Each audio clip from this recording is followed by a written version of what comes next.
but we're not. Right, good evening. Good evening.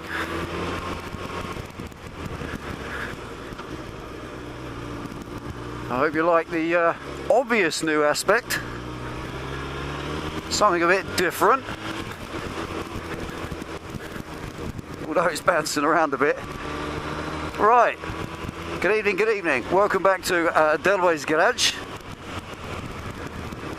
I just want to do a little vlog on the way home from work tonight. And three things to cover. So I'm not going to hang about too long. I'm just going to try and cover these things while I ride along. Now the first thing, just a little update really of everything. We've been pretty much head down and pedal all week doing that wretched garage. So I haven't had a chance to do much in the way of a video, and just rather than messing about trying to do a half-hearted video in that cramped garage like I've been doing and uploading them, it isn't really working. It's not very cool, it's rubbish. And I thought I'd just make a sterling effort to crack on, get the garage painted out, get the workshop sorted, deal with the trailer and everything else. Really just because I can't work in there as it is, it's too dark and all the rest of it. So the painting's underway, as you saw in the last video. The paint's going alright. I'm down to the last quarter of the garage, just a kind of quarter, the second coat thereof. So literally I've got about an eighth of the work left to do, and it's taken about 16 hours so far. It is just mind-numbingly boring and it eats time. I guess if I'd had a couple of days off, I could have just got on and done it, but what I've been doing is, this shifts the last week or so, I've been doing sort of 1 PM till now, which is what, 10, 15, just coming up 10 o'clock PM, so I haven't had time really. I've just been fitting a couple of hours in every morning, so that's, as far as the garage is concerned, the paint is going well. It's nearly done, nearly done. Thank God. I did run out, or I will be running out of the white paint. That magnolia or cream paint that I had left from another job, I will be having to use a bit of that, but it'll just be behind the bench where you don't see it. I just want the whole garage painted. I've saved a little bit of white just to do the second coat in the morning.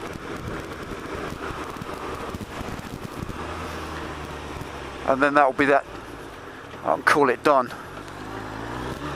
But the best part of it is going to be getting all the stuff hung back on the walls, get everything back in place, get the bench back where it needs to be. You know what it's like when you're working on a garage, when you're painting the walls, if you've ever done it, even I guess if you're painting a room, but everything's in the middle of the room, everything's bunched up and piled up, toolboxes all in the middle, it's just a mess at the minute. It's probably going to take another couple of hours to get everything straight, but eventually I will get it done. And then I've just got the front of the main door to paint. That's got to have some external stuff on it, which is okay. And I've got all the paint, and this is one of the reasons that prompted the work, was that, or prompted me to take the job on, was all the paint was laid on, just left for me by the previous tenant, which is very kind of them. I've actually used, to paint the whole standard small single car garage, 20 litres of paint now. It's just mad, it just breathes it in. And I'm glad I never paid for it, because it would have cost a fortune. But there you go, once that's done and I can draw a line under it, I can finally go to the second thing I want to talk about, which is the project. I really want to get stuck into the Bandit project. I've been talking about it, jabbering on about it since, God, about middle of last year.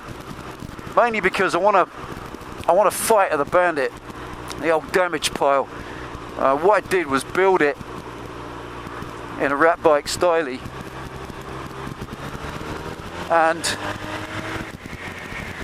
It's exactly what I wanted to do. There's no regrets. I haven't done it wrong. There's nothing I want to do differently.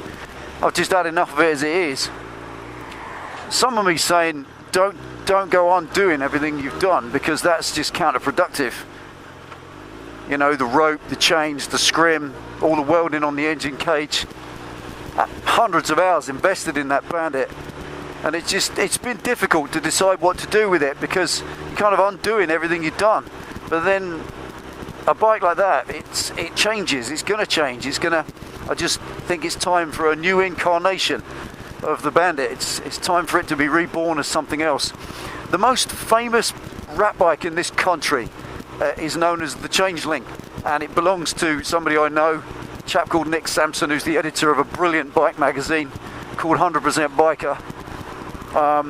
Met Nick loads of times. We had a bike featured a few years ago in the magazine, got a cover on it, and went up to meet Nick at the photo shoot, and he's a brilliant guy. He bought this rat bike halfway through its life. Actually, I'll tell you what, I'm going to put a link at the bottom if I can remember to do it by the time I edit this. The Changeling is an awesome rat bike. It started as a GS 850, but it's about as far away from that now as it could be. It's on about its fourth engine. It's nothing like it used to be. And I think that's the point. That is the point here. A Changeling. All rat bikes morph into other things. They all change, and that's what's going to happen. The Bandit's just going to get chopped down. The idea I've got is just to fighter it into something super light, nimble, easy to ride. Hang on a minute.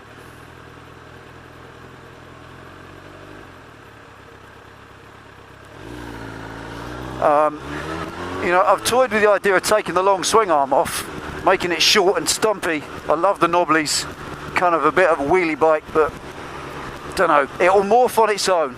It'll build itself like it did in the first instance. I think as you attack the bike with a day to work on it, then you decide at that point what you're going to do. I certainly have some outline things that have got to change. The fairing's got to come off. The tail unit's got to come off, because they're the characteristic shapes of a Bandit, and I want to get rid of that. It's got to look as far from removed from a Bandit as possible. I want to just leave the bike with the bare necessities to stop and go and turn corners, and that's it. As light, as nimble, and as uncluttered as possible. Almost in some ways the opposite of what it is now. So that's the general plan up here. It will change. It always does. I get people commenting, well, what happened to this idea you had? I don't know, I forgot about it. Moved on, did something else. Don't know. That's the wonderful thing about having a rat bike of some kind. I'm going to rip the scrim off. I've had enough of that stuff. Do something else now. Innovate something a bit different. Come up with some new ideas. Oh, bugger. Oh, shit. Always put your visor down. You know. And that's the general intention, is just to make it as small and stumpy and fat and ugly and aggressive looking as possible, and it'll be fun. Now, the way the project's going to roll, I don't intend to make it a long drawn out 20-minute video each time. I did this on the trailer and I learned a lot. Now, I've been looking at the annotations, you know, the bit of when you go in the back of your videos in the channel and you check out what the hits are like and how people have been watching, and there's graphs in there you can follow, and as you follow it you can see the viewers. It shows you the viewer attention rate, and what I've noticed on all of the trailer project videos, there's a common, see that camera wobbling about, it's all an experiment, this camera thing. Anyway, this is the thing, you watch this graph and you see the you see people clicking off after about 2 or 3 minutes. That's with projects. They're not how-tos. They don't need detailed demonstrations. It's just a project that I'm sharing the progress with you on. doing something a bit different and bringing you along for the ride. So like all projects, I don't think a blow-by-blow account of every facet of the project is appropriate on projects. I really don't. I think it's boring. I watched Dan Electro with his brilliant little Triumph car that he's building. Rick Fix with his absolutely astonishing Nova that he's made from a four-door into a two-door. What these guys do is that they do a start vid, just like an intro to show you what they're going to do today, and then a roundup at the end of what they did. And often that's all you need. So that's how I'm going to do it. With the Bandit project, it's going to be just, here's an intro, this is what we did last time, this is what I'm doing today, get on and do it. And that's the thing, I want to enjoy a little bit more about it. Just want to get on and enjoy doing the bike, because making videos, any of you do garage videos, you know if you want to start demonstrating stuff, it's hard work. It's just labour intensive. It's 4 times longer than it would actually take you to just get on and do it. So I'm going to enjoy just doing the bike, and then little short 5-minute videos of just demonstrating what's happened and what's new, like a roundup. So that will give me something interesting to look forward to. I've been dying to get stuck into that Bandit for ages, probably a couple of years since I first started it. I just sort of, I know what I want for it. I've got it all up here.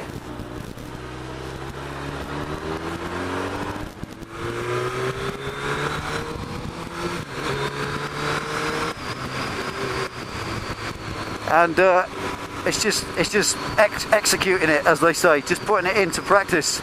And that's item 2. Now item 3 is this camera thingamy-bob. When I bought the Motorsport Edition GoPro kit, it comes with a rig, like a suction cup doodah that goes, I guess, on the dashboard of your car or whatever. And I've never really used it, so I've just been looking at it sat there and in the cupboard, and I thought I'd have a play with it. That's all it was. Most vlogging is camera on there, facing forward, and this is just a different way to do it. I just think, for my part, I wanted to try it out. Let me know what you think. Do you like it? Is it something different? I don't know. I know NT8 does all sorts of fantastic camera angles, but one of the things I don't see a lot of is people facing up to the camera. A lot of vloggers, you've never seen them. They're mystery voices. And I know they have their reasons, and I know some people don't like to face the camera. That's fair enough, that's who they are. Shoot through here.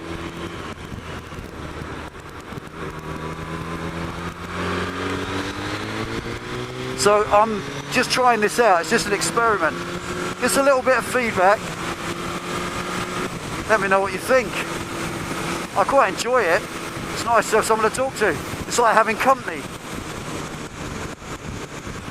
So there we are, that's all it was.